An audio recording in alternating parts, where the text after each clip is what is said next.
Hello दोस्तों, आज हम पब्लिकेशन की जो बुक है कंप्यूटर जागरूकता, उसका हम लोग थ्योरी पढ़ रहे हैं।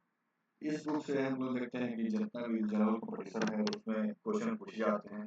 तो हम लोग इसे थ्योरी वाइज भी कर रहे हैं, प्रैक्टिस भी कर रहे हैं। तो उसका थ्योरी जो पहला चैप्टर है कंप्यूटर का परिचय, उसका पहला चैप्टर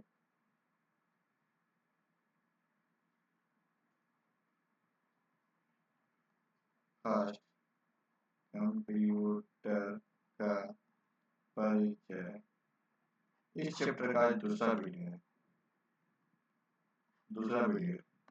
पहला वीडियो जिन लोगों ने नहीं देखा होगा वो इस वीडियो के डिस्क्रिप्शन में जाके देख लेंगे, वहाँ पे लिंक दे दिया जाएगा। तो अब हम लोग शुरू करते हैं कंप्यूटर का वर्गीकरण।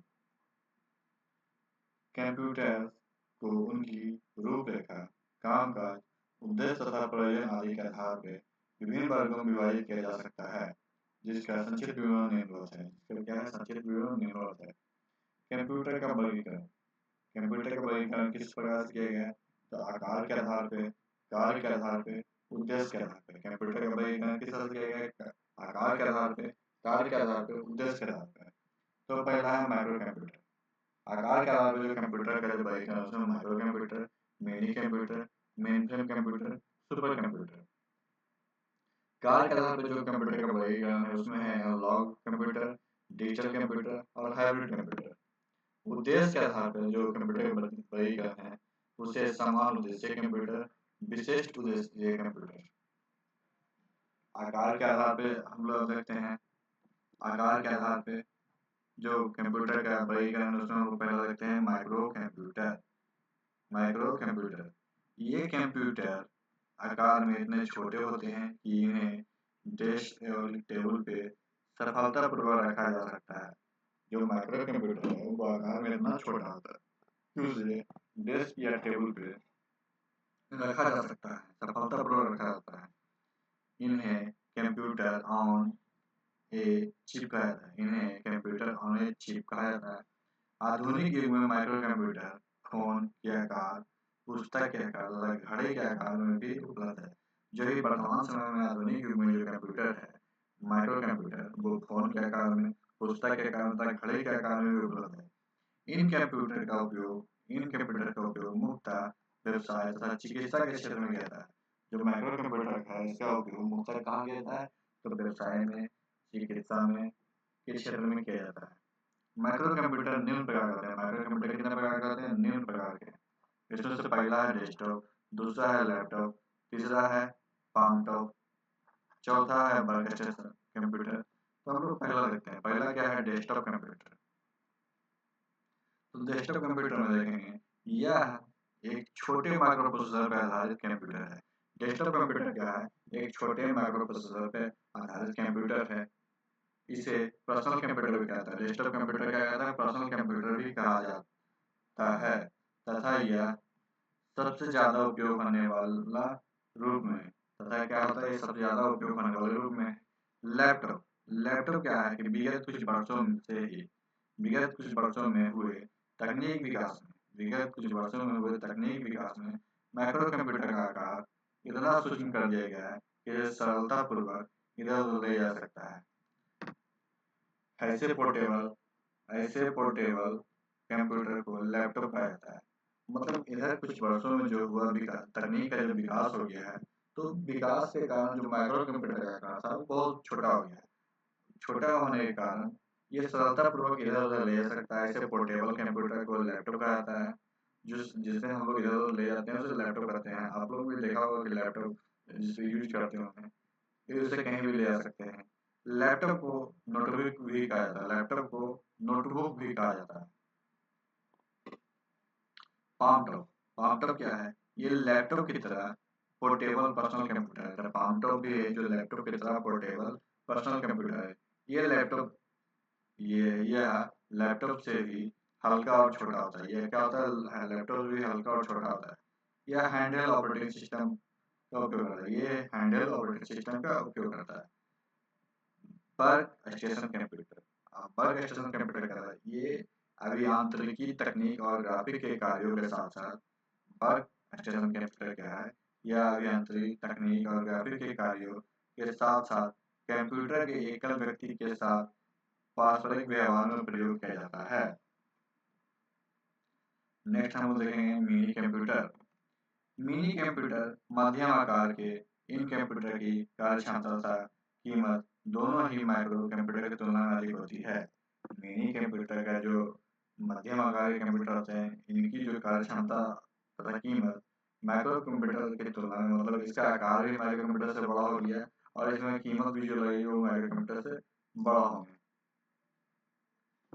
अधिक होंगे। इस प्रकार के कंप्यूटर पर एक या एक से अधिक व्यक्ति एक साथ काम कर, इस प्रकार जो कंप्यूटर है उस पर एक या एक से अधिक व्यक्ति काम कर सकता है, एक से अधिक कार्य कर सकता है। इसका प्रयोग छोटी या मध्यम स्तर की कंपनियां होती है। इसका प्रयोग कहाँ होती है? तो छोटी या मध्यम स्तर की जो कंपनियां होती है वहां प्रयोग होती है। मिनी कंप्यूटर की जो गति है, मिनी कंप्यूटर की जो गति है 10 से 30 MIPS मिलियन इंस्ट्रक्शन प्रति सेकंड होती है। इसका उदाहरण है HP 9000, RISC 6000, bull HN DBX and और AS 400 आदि हैं। अब देखते हैं एम्बेडेड कंप्यूटर। एम्बेडेड कंप्यूटर यह एक विशिष्ट प्रक्रिया के लिए तैयार माइक्रो कंट्रोलर या माइक्रो प्रोसेसर पर आधारित प्रणाली है। ये क्या है? ये विशिष्ट प्रकार की प्रक्रिया के लिए तैयार एक माइक्रो कंट्रोलर या माइक्रो प्रोसेसर पर आधारित प्रणाली है। एम्बेडेड कंप्यूटर बड़े सिस्टम का हिस्सा हो सकता है। एम्बेडेड जो कंप्यूटर है वो बड़े सिस्टम का हिस्सा हो सकता है, लेकिन यह अपने प्रोसेसर पर निर्भर करता है। यह क्या निर्भर करता है? अपने प्रोसेसर पे। सेलफोन, कैमरे, ऑटोमेटिव सिस्टम, डिजिटल घड़ी इत्यादि एम्बेडेड कंप्यूटर के कुछ उदाहरण हैं।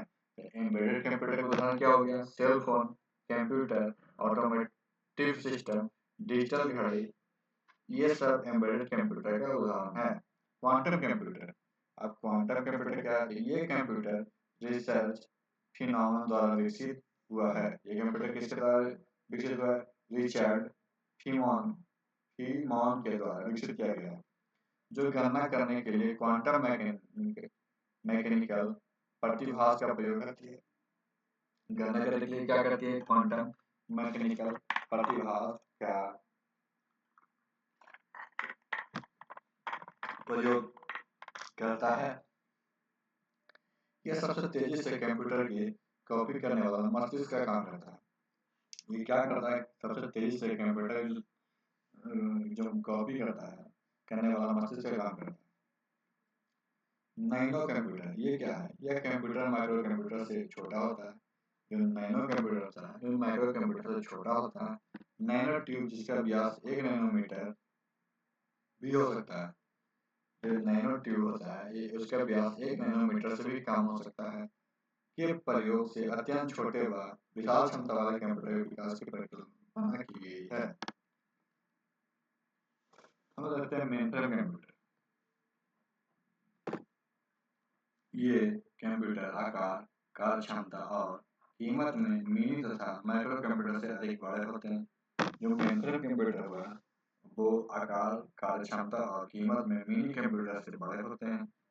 अधिकतर कंपनियां मेनफ्रेम कंप्यूटर का उपयोग भुगतान का ब्यौरा रखने, कर्मचारियों का भुगतान करने, उपभोक्ताओं द्वारा खरीदी गई वस्तुओं का ब्यौरा रखने आदि के कार्यों में किया जाता है।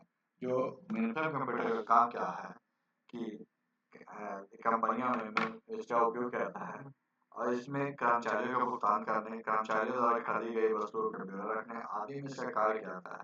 मेनफ्रेम कंप्यूटर का जो एग्जाम्पल है IBM 370, IBM S390, यूनिएक 1110 आदि। सुपर कंप्यूटर का ये कंप्यूटर सर्वाधिक गति, संग्रहण क्षमता एवं उच्च विस्तार वाले होते हैं। जो सुपर कंप्यूटर क्या होता है? सर्वाधिक गति, संग्रहण क्षमता और उच्च विस्तार वाले होते हैं। इसका आकार एक समान कमरे के बराबर होता है। इसका जो आकार होता है एक समान कमरे के बराबर होता है।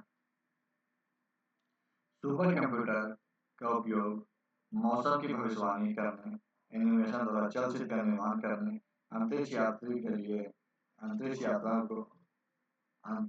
यात्रा के लिए अंतरिक्ष यात्रियों को अंतरिक्ष में भेजने, बड़े वैज्ञानिक और शोध प्रयोगशाला में शोध व खोज करने आदि कार्यों में किया जाता है। जो सुपर कंप्यूटर का उसका उपयोग किया जाता है मौसम की भविष्यवाणी करने में। कहा क्या था मुख्यतः मौसम की भविष्यवाणी करने में, एनिमेशन में, चलचित्र का निर्माण में तथा अंतरिक्ष यात्रा के लिए किया जाता है। अंतरिक्ष यात्रियों को अंतरिक्ष में भेजने के लिए बड़े वैज्ञानिक और शोध प्रयोगशाला में शोध व खोज करने के लिए किया जाता है। सुपर कंप्यूटर की गति फ्लॉस होती मतलब फ्लोटिंग पॉइंट ऑपरेशन प्रति सेकंड होती है। फ्लोटिंग पॉइंट ऑपरेशन प्रति सेकंड में मापी जाती है। कुछ सुपर कंप्यूटर निम्न है। जो कुछ सुपर कंप्यूटर के उदाहरण है वो निम्न है। इसमें पहला हम लेते हैं क्रे-1। क्रे-1 विश्व का प्रथम सुपर कंप्यूटर है। क्रे-1 क्या था कि विश्व का प्रथम सुपर कंप्यूटर था जिसे सुमुर आर्करे सुपर कंप्यूटर के जनक मतलब सुमर आर्करे को सुपर कंप्यूटर का जनक किया जाता है। सुमर आर्करे ने 1976 ईस्वी में विकसित किया था। क्रे-1 का विकसित किया गया था तो 1976 ईस्वी में किसके द्वारा किया गया था? सुमर आर्करे के द्वारा। परम क्या है? भारत में निर्मित प्रथम सुपर कंप्यूटर था। जो परम था भारत में निर्मित किया गया सुपर कंप्यूटर था जिसे 1991 में विजय भटकर ने लॉन्च किया था। तो भारत में निर्मित प्रथम सुपर कंप्यूटर कौन था? परम। और किसके द्वारा निर्माण किया गया लॉन्च किया गया था? तो विजय भटकर के द्वारा। कब किया गया? तो 1991 में। परम सिद्धि सुपर कंप्यूटर जो है परम श्रेणी की नवीनतम मशीन है। परम सिद्धि क्या है? जो परम श्रेणी है उसका नवीनतम है जिसे 16 नवंबर 2020 को सीडेक द्वारा रिलीज किया गया था। परम सिद्धि कब रिलीज किया गया? तो 16 नवंबर 1920 को किसके द्वारा? तो सीडेक के द्वारा।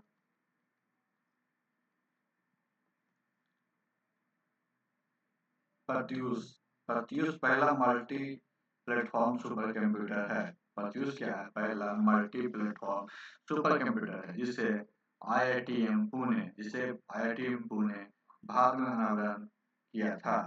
तो प्रत्यूष क्या है? जो पहला मल्टी प्लेटफॉर्म सुपर कंप्यूटर है इसके द्वारा विकास किया गया तो आईआईटीएम पुणे के द्वारा।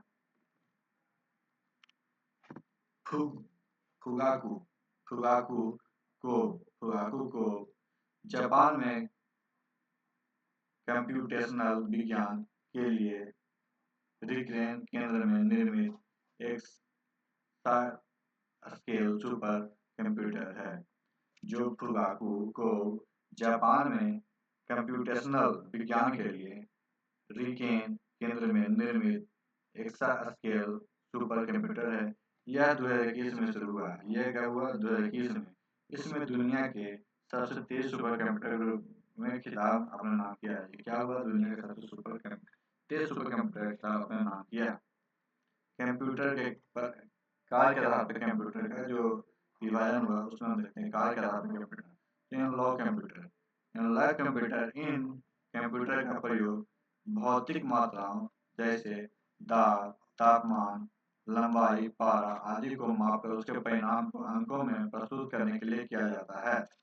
जो एनालॉग कंप्यूटर है इसका प्रयोग कहाँ किया जाता है? तो दाब, ताप, लंबाई, पारा आदि को मापकर उसके परिणाम को अंक में प्रस्तुत करने के लिए किया जाता है। क्योंकि ये कंप्यूटर मात्राओं को अंक में प्रस्तुत करते हैं। ये क्या करते हैं? कंप्यूटर मात्राओं को अंक में प्रस्तुत करते हैं। इसलिए इनका उपयोग विज्ञान और इंजीनियरिंग क्षेत्र में अधिक किया जाता है। इनका उपयोग क्या होता है? विज्ञान और इंजीनियरिंग क्षेत्र में अधिक किया जाता है। जैसे स्पीडोमीटर, भूकंप सूचक यंत्र आदि। जैसे क्या हुआ? उदाहरण क्या? स्पीडोमीटर, भूकंप सूचक यंत्र आदि। डिजिटल कंप्यूटर इन कंप्यूटर्स का उपयोग अंकों की गणना करने के लिए किया जाता है। इन कंप्यूटर का उपयोग क्या होता है? अंकों की गणना करने के लिए किया जाता है। आधुनिक युग में प्रयुक्त अधिकतर कंप्यूटर डिजिटल कंप्यूटर की श्रेणी में ही आते हैं। जो आधुनिक युग में जितना कंप्यूटर प्रयुक्त होते हैं डिजिटल कंप्यूटर श्रेणी में आते हैं। ये इनपुट के लिए किए गए डाटा और प्रोग्राम को 0 और 1 में परिवर्तित करके इन्हें इलेक्ट्रॉनिक रूप में प्रस्तुत करता है। ये क्या करता है कि जो प्रोग्राम्स में दिए 0 और 1 को परिवर्तित करके इलेक्ट्रॉनिक रूप में प्रस्तुत करता है। डिजिटल कंप्यूटर का उपयोग व्यापार में डिजिटल कंप्यूटर का उपयोग कहा जाता है व्यापार में, घर के बजट में तथा इनोवेशन के क्षेत्र में विस्तृत रूप से किया जाता है, जैसे डेस्कटॉप कंप्यूटर, लैपटॉप आदि। हाइब्रिड कंप्यूटर उन कंप्यूटरों को कहा जाता है जिनमें एनालॉग तथा डिजिटल दोनों ही कंप्यूटर गुण सम्मिलित हों। हाइब्रिड कंप्यूटर उसे कहा जाता है जिसमें एनालॉग और डिजिटल दोनों कंप्यूटर गुण सम्मिलित हो, अर्थात एनालॉग और डिजिटल के मिश्रण रूप को हाइब्रिड कंप्यूटर कहा जाता है। एनालॉग और डिजिटल के मिश्रण रूप को क्या कहता है तो हाइब्रिड कंप्यूटर कहा जाता है। इसके द्वारा भौतिकी मात्राओं को अंक में परिवर्तित करके उसे डिजिटल रूप में ले आते हैं। इसके द्वारा क्या होता है कि जो भौतिकी मात्राओं को है उसे अंक में परिवर्तित करके डिजिटल रूप में ले आते हैं। चिकित्सा के क्षेत्र में इसका सर्वाधिक उपयोग होता है। चिकित्सा के क्षेत्र में इसका तो सर्वाधिक उपयोग जैसे ईसीजी, डायलिसिस मशीन। उद्देश्य के आधार पर जो कंप्यूटर का विभाजन है। समान उद्देश्य कंप्यूटर क्या है? समान उद्देश्य कंप्यूटर जनरल पर्पस कंप्यूटर समान उद्देश्यों की पूर्ति के लिए इन कंप्यूटर्स का प्रयोग किया जाता है। समान उद्देश्यों की पूर्ति के लिए इन कंप्यूटर्स का प्रयोग किया जाता है। इनके द्वारा दस्तावेज तैयार करना और उन्हें छापने, डेटाबेस बनाने तथा सब प्रक्रिया द्वारा पत्र तैयार करने आदि समान कार्य किए जाते हैं। जो समान उद्देश्य कंप्यूटर है इनके द्वारा क्या होता है कि दस्तावेज छापने, डेटाबेस बनाने आदि समान शब्द की प्रक्रिया और पत्र तैयार करने आदि में समान कार्य किया जाता है। विशिष्ट उद्देश्य कंप्यूटर जो स्पेशल पर्पस कंप्यूटर है उसका क्या होता है? विशिष्ट उद्देश्यों की पूर्ति के लिए इन कंप्यूटर्स का प्रयोग किया जाता है। विशिष्ट उद्देश्य की पूर्ति के लिए क्या कहते हैं? इन कंप्यूटर का प्रयोग किया जाता है। इनका उपयोग अंतरिक्ष विज्ञान, मौसम विज्ञान, उपग्रह संचालन, यातायात नियंत्रण, कृषि विज्ञान, इंजीनियरिंग, भौतिक तथा रासायनिक विज्ञान में शोध, उपग्रह संचालन आदि क्षेत्र में विशिष्ट उद्देश्य के लिए किया जाता है। जो विशिष्ट उद्देश्य कंप्यूटर है उसका क्या होता है? इनका उपयोग अंतरिक्ष विज्ञान, मौसम विज्ञान, उपग्रह संचालन, यातायात नियंत्रण, कृषि विज्ञान, इंजीनियरिंग, भौतिक तथा रासायनिक विज्ञान शोध में, उपग्रह संचालन आदि में विशिष्ट उद्देश्य के लिए किया जाता है। इसका प्रयोग किए गए सीपीयू के उद्देश्य क्षमता अधिक तीव्र होती है, जिसके कारण से विशेष उद्देश्य की पूर्ति होती है। अब कुछ मेन पॉइंट है उसे भी हम लोग देखते हैं। सिद्धार्थ भारत में निर्मित पहला कंप्यूटर कौन सा? सिद्धार्थ था। आधुनिक कंप्यूटर के जनक एलन ट्यूरिंग को कहा था। आधुनिक कंप्यूटर का जनक किसे कहा था? एलन ट्यूरिंग को। और ऐसे कंप्यूटर का जनक किसे कहा जाता है? तो चार्ल्स बेबेज को। ट्रांजिस्टर बेल लैबोरेटरी द्वारा विकसित किया गया है। ट्रांजिस्टर किसके द्वारा विकसित किया गया? तो बेल लैबोरेटरी के द्वारा। वर्ष 1958 में जैक सेंटरक्लैवी और रॉबर्ट नायस ने पहली आईसी चिप का आविष्कार किया था। जो वर्ष 1958 में जैक सेंटरक्लैवी और रॉबर्ट नायस ने पहली आईसी चिप का आविष्कार किया था। एडवेक मूर स्कूल ऑफ इंजीनियरिंग यूएसए में निर्मित पहला इलेक्ट्रॉनिक कंप्यूटर था। चार्ल्स बेबेज को कंप्यूटर का जनक के रूप में जाना जाता है। चार्ल्स बेबेज को कंप्यूटर के जनक के रूप में जाना जाता है। भारत में पहला computer Indian Statistical Institute ISI Kolkata में इंस्टॉल किया गया था। भारत में जो पहला कंप्यूटर कहाँ इंस्टॉल किया गया था? तो computer Indian Statistical Institute ISI Kolkata में किया गया था। ENIAC electric numerical integrated and computer Moore school of engineering USA में निर्मित पहला कंप्यूटर था। जो ENIAC कंप्यूटर था वो यूएसए में निर्मित पहला कंप्यूटर था। तो कंप्यूटर का परिचय चैप्टर है यहीं पर समाप्त होता है। ये जो कंप्यूटर विषय है सभी कॉम्पिटिटिव एग्जाम के लिए में काम आएगा। तो आप लोग इस वीडियो को देखेंगे और अपने दोस्तों के साथ शेयर कीजिए और भी हमारे चैनल को भी सब्सक्राइब कीजिए करेंगे। वीडियो देखने के लिए धन्यवाद।